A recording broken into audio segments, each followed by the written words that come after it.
Do you know, my brothers and sisters, that every time you see fire,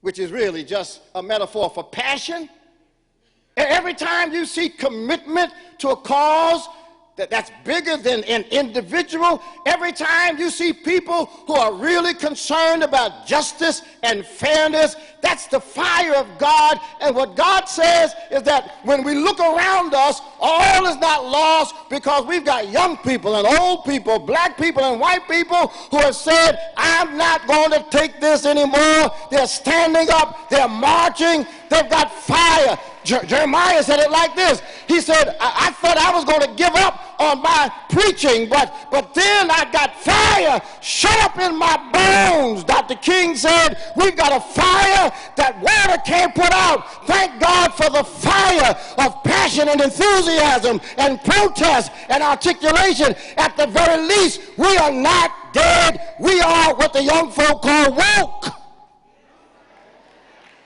There's nothing worse than being like Jonah, who, while the sailors on the ship were throwing things overboard because the storm was so great, Jonah was down in the bottom of the ship fast asleep.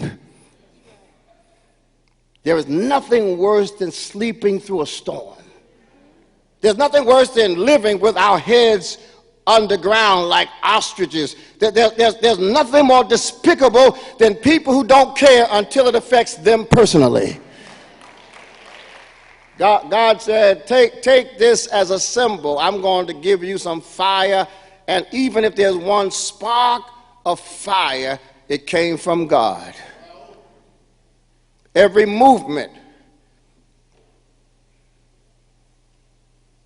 every activist, every commitment comes from a place that's bigger than a university, deeper than a bank.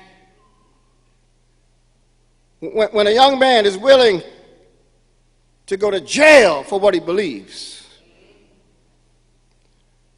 when young people are willing to leave the party and go out and protest,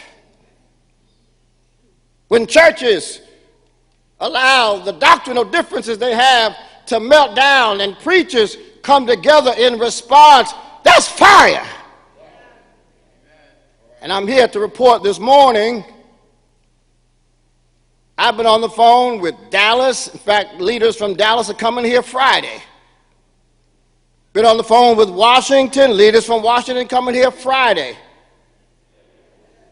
But I'm here to tell you there's fire in the land.